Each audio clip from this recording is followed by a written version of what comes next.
fakes the one-timer. Now a shot, score, up goal, and Massachusetts takes the lead. And we are back on another episode of the NewMass Minute, talking UMass ice hockey, coming at you from the Mullins Center here in Amherst. I'm Jay Burnham, voice of the Minutemen, alongside my broadcast partner, Nathan Strauss. And Nate, we took the week off last week. UMass hockey did not. They won against Army. Big series coming up against BU. We'll talk about all that. But how was your Thanksgiving, my friend?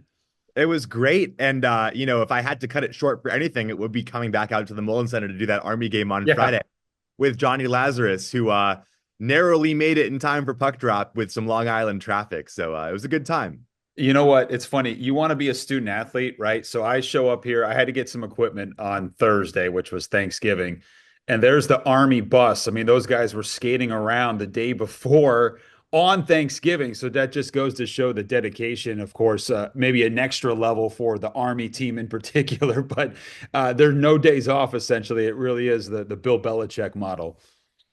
Yeah, and UMass skated that Thursday as well, and Army had been on the road that entire week. They played at Stonehill last Tuesday as well, so it's tough. And the UMass men's soccer team spent all of last week in Charlottesville, Virginia, and they left this morning to go out to Denver, a team that UMass hockey knows quite well, in their Elite Eight game. So a big shout out to Fran O'Leary and the lads out there. We'll hopefully be talking to him for the next UMass Sports Insider TV show they play on Saturday. Okay, on this episode, we're going to be joined by junior defenseman Owen Murray. We'll talk about his season, his career, and sort of some of the jugglings and pairings of UMass defensemen. But first, let's start with a 3-1 win against Army on Friday, which felt like a pretty complete victory for this team. Yeah, I think the first period started off pretty slow. Army definitely had the better first 10 minutes, but then UMass won the last 50 minutes. And you get on the board at the end of the first with Francesco Del Elche. And then the second period was, by the numbers, the most dominant period UMass has played all year. 24 shots on goal. They end up with 2 goals on the power play, but it could have been a lot more had it not been for Evan Zari in net for Army. It was just that kind of dominance where the entire period basically was played in the O-zone. And then the third period was a little bit more, even, and Army got a power play goal on a between the legs tip, which was pretty nice to look at.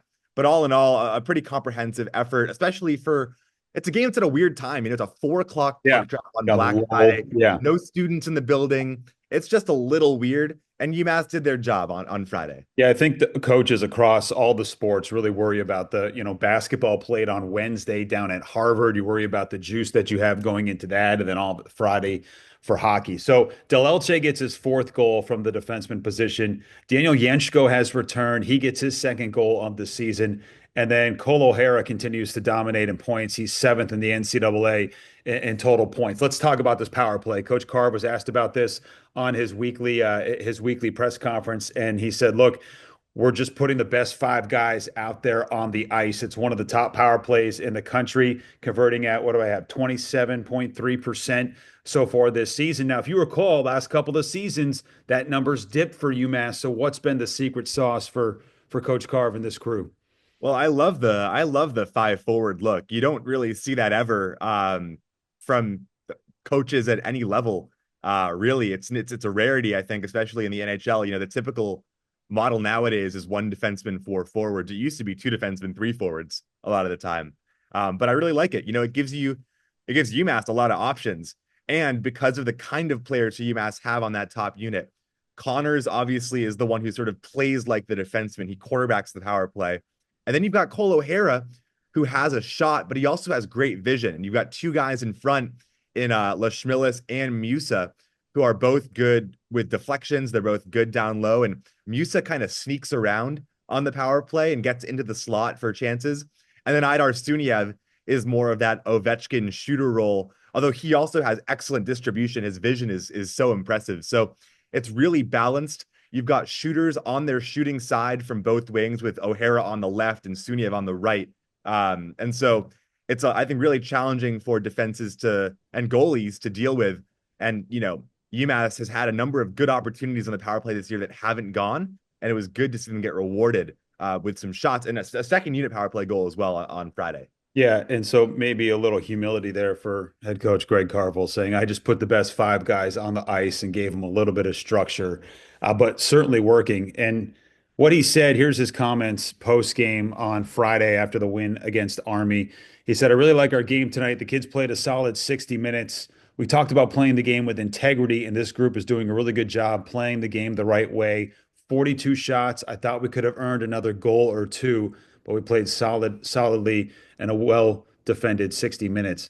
This has been a theme for him in terms of, he feels like the team is there. It probably isn't where the wins and losses want to be, but there's probably going to be one of these games where UMass jumps out and surprises some people when they put up 5, 6 goals against a really good team because they've been kind of nibbling on the edges over the past month and a half. I mean, UMass has scored 5 goals or more in a third of their games this year, which is pretty ridiculous.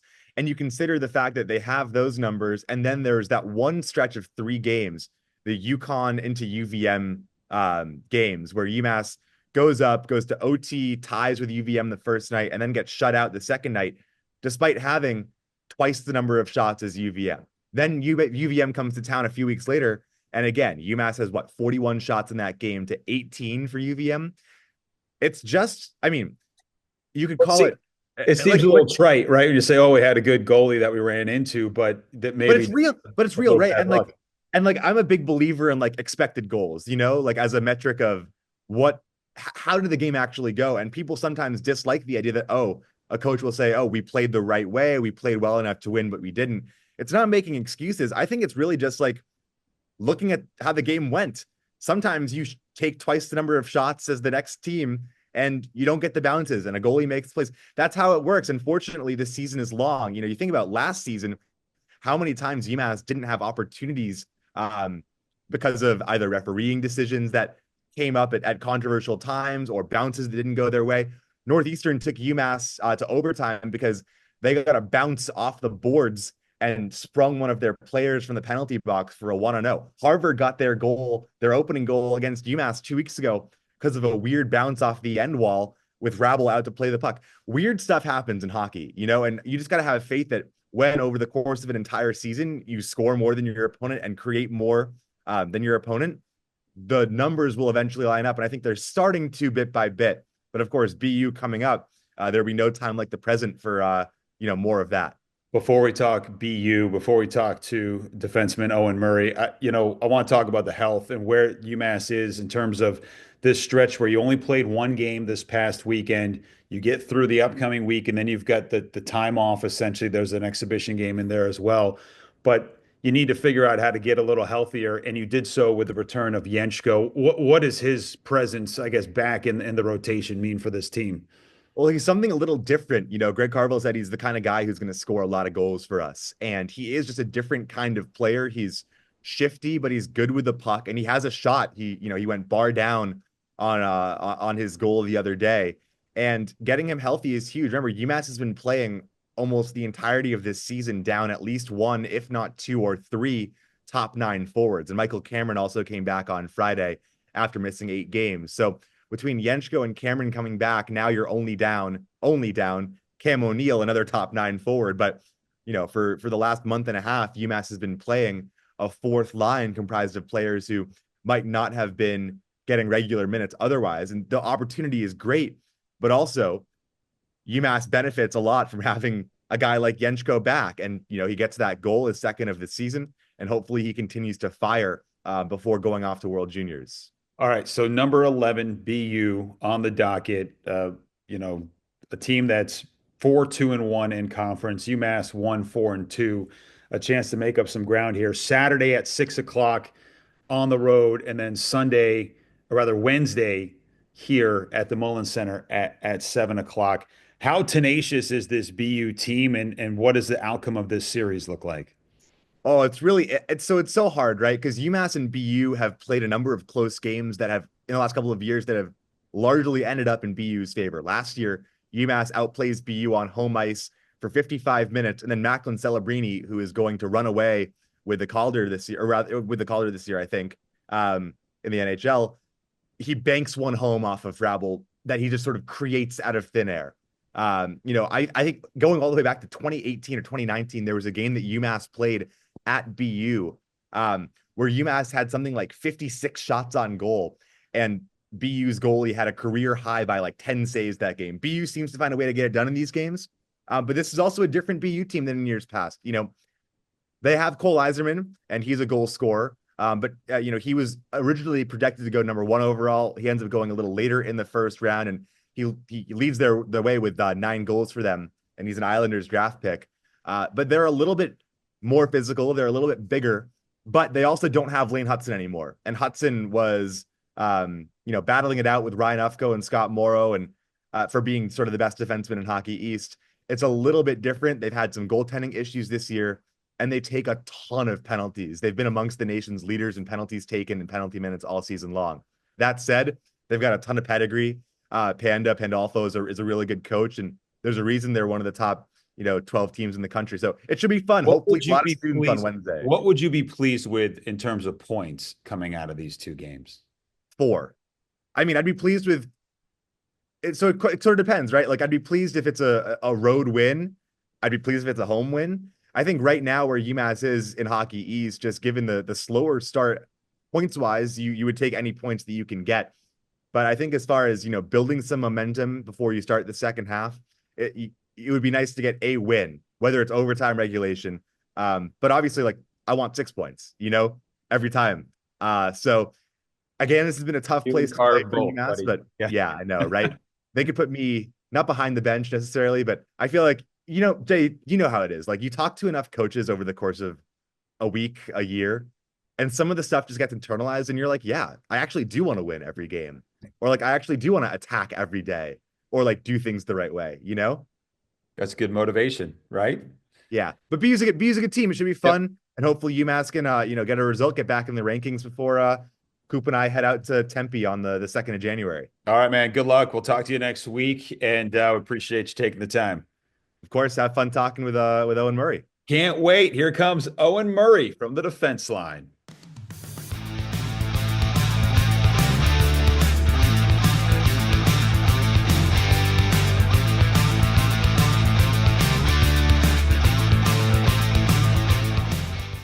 And we continue on the NewMass Minute Talking Puck with UMass defenseman Owen Murray joining us now. Owen, thanks for taking the time, man. How you doing? Doing good. Can't complain. Getting you here, kind of coming off the Army victory on Friday, leading into the BU series this weekend. Nate and I were talking about Thanksgiving. What was that like? I know you guys were actually here for some time practicing. What was the Thanksgiving like for this team, and what'd you guys end up doing? It was good. It was the first year since I've been on campus that we've been home for it, because our first year we were in Ireland, and then last year on the road in Harvard. So we actually had a bunch of guys go to the dining hall. They had the Thanksgiving spread there, and it was unreal. So just hung out, watched football all day, and kept it pretty light. What's your preferred Thanksgiving dish? Hard to say. I would probably say stuffing. I love stuffing, but Canadian Thanksgiving, there's not really mac and cheese. So when I see it down here, it excites me. Is that the biggest difference in terms of food? There's just no mac and cheese? I would say that, and like sweet potato, that's another one that you don't really see up in Canada. So I'm excited for those when I get it. I'm going to ask you a little bit about your upbringing, but first I wanted to get your perspective coming off of that win against Army 3-1. Coach Carve was indicating that it was one of the more complete performances that you guys have had. What did you think about your team's performance in that victory against Army? Yeah, I would 100% agree. The biggest thing for us has been trying to get more consistent game in and game out, and even period by period. So I would say that was probably one of our closest to 60-minute complete game of hockey this year. So I liked what we did. I thought everybody put a good effort forward, and it's definitely something that we want to build off going forward from here, because there's a lot of positives to take away from that game, and hopefully just continues into BU. Does it feel like you guys have been close? There's been times, I know Coach has mentioned this, where you've run into a hot goalie, you've had more chances than the other team. Does it feel like you guys are doing the right things to kind of come away with victories? Yeah, I would definitely agree with that. I know that goalie up in Vermont, he's had our number all year. So we're glad he's behind us now. Feels like a lot of games we're doing the right things to win and just not finding the last bounce or something like that. So that's going to be a crucial part going forward is finding a little bit more urgency and desperation to be on the upside of a 2-1 or a 3-2 rather than looking at it how we didn't win a game when we lose by one. What's your thought on, you look at some of these young defensive pairings that you have with Del Elche and Keenan. Do you provide any feedback, any guidance for those guys, and how have you seen them grow so far this season? Yeah, I personally think they've grown a ton from the summer to now. They've taken huge strides. So it's exciting for me being able to provide that experience for them after I had a lot of older guys to look up to the last 2 years. So it's a good relationship. I know between Alger, myself, Olvestad, we provide a lot of experience and a lot of learning situations with them. So it's a great relationship. You've got what, five left shot D men on this roster. Give us insight as to how difficult is it to be, on the opposite side of your shot hand?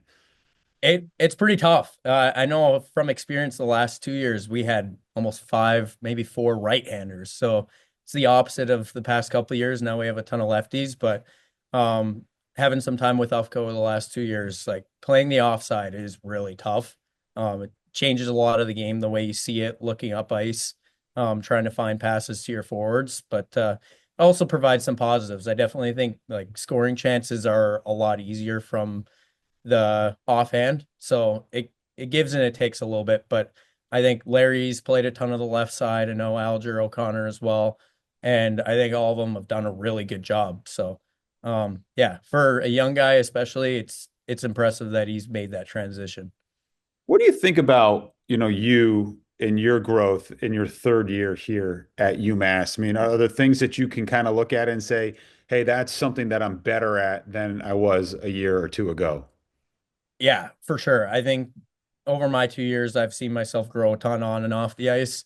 And especially had a lot of good guys to look up to. I mean, Bollinger, Ufko, our two captains last year, McDermott, Nisari coming in last year. That's a ton of experience that I was lucky to have in front of me.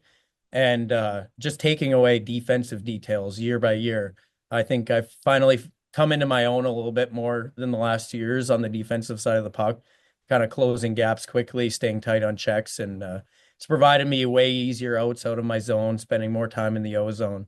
And those are just big things that we constantly preach over here on the defensive side.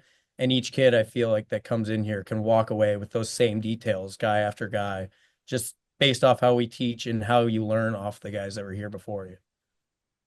A lot of guys play in the USHL. You did too before you arrived here in Green Bay. What is that experience like? I don't know. I never worked in the USHL. I've done some AHL games, some ECHL games. It, the environment, what's the structure like? Funding. I mean, how does that help you develop as a hockey player?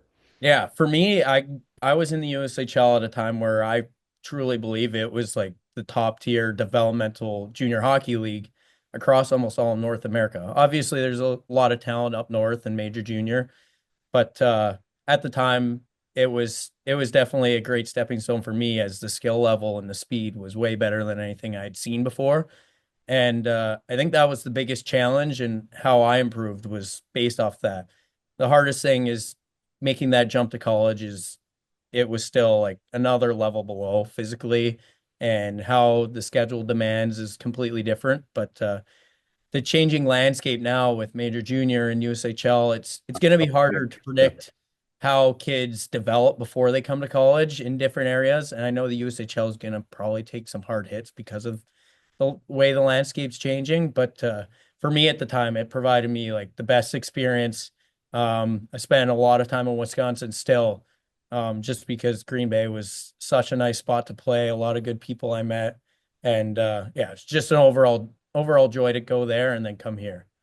What's the travel like? Is that, and forgive me for not knowing, is it mostly bus trips? Is it flights? And after a game, what's the meal that you get handed? I was pretty lucky. I think in Green Bay, we had a really good situation where we had a sleeper bus where we're all laying on bunks basically on the bus. So the trips went pretty smooth. They weren't overly long. A couple were long, a couple 10 hours, 12 hours, but for the most part, you're looking at like a 4 to 8-ish hour trip, which to me wasn't too bad.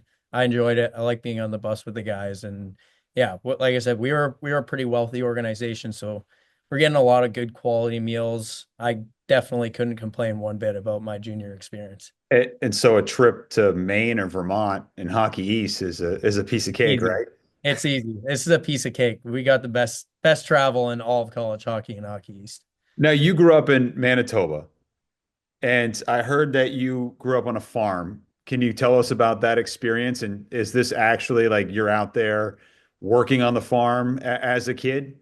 Yeah, no. So I've grown up on a farm my whole life. It's been passed down from a couple generations from my great grandfather to my grandpa, and then now my dad and my uncle. And yeah, there's as I got older, I spent a lot more time out there. We work both a seed business and my dad has a cattle business that at one point was up to about 800 head of cattle. So Wow.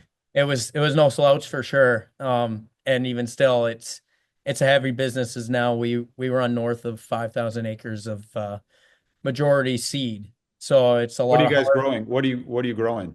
doing a lot of beans, barley, wheat, canola, oats, peas. Those are kind of all the main crops we grow. And yeah, so like it's very time consuming when I'm home. When I get back in the spring is usually right at the end of our seeding season. So we're trying to get the last of the crop into the ground, and then when I'm leaving in August, it's usually the start of harvest. So there's not really a down season even in the winter when we're cleaning our grain and everything. So it's busy. What's the worst chore that you don't look forward to doing? Oh, Um, Probably me and my brothers spend a lot of time in the fields right after seeding, picking rocks out of the fields so they don't destroy the combines. and So you're bent over all yeah, day. Yeah. yeah, just we have a little side by side four-wheeler that we drive along on, but Okay. getting out and having to bend over and pick up a big rock is not fun in the heat. That's tough. Well, did that help you, I guess, gain strength as a young child? Were you a little stronger than some of the other players you played hockey against? I wouldn't necessarily say I was stronger physically just because I've always been a pretty undersized guy, but I'd like to say it added a little bit of a mental strength to my game. I feel like I was a lot more prepared for tough situations and the battle level and the compete level that maybe a lot of other kids miss just because of all the constant work and stuff I had to do away from the hockey rink to help out around the farm for whoever needed it. Lastly, for you, you are from a hockey family. Your great uncle played for the Boston Bruins. Growing up, I guess, what was that relationship like with hockey and with, those in your family that had success in the sport? Yeah, no, it's pretty exciting. Obviously, he played well before my time, but my dad and my grandpa both have a ton of stories about the Boston Bruins in their heyday with my great uncle on the team and some of the exciting things. And it just kind of trickled down from there. Like the love for the game's always been in both sides of my family. So it's just an easy connection to the game, and like always wanted to be out there. And me and my brothers all since we were young, almost 3 years old, we're already sticking our hands, skates on our feet, walking around even our family room in our skates. So yeah, it's just awesome knowing that there was a connection before me, and now just trying to continue on the same path. It's a lot of fun. Owen, man, thanks so much for taking the time. Good luck against BU this upcoming weekend, and we'll be rooting for you, okay? Thank you. Appreciate it. All right.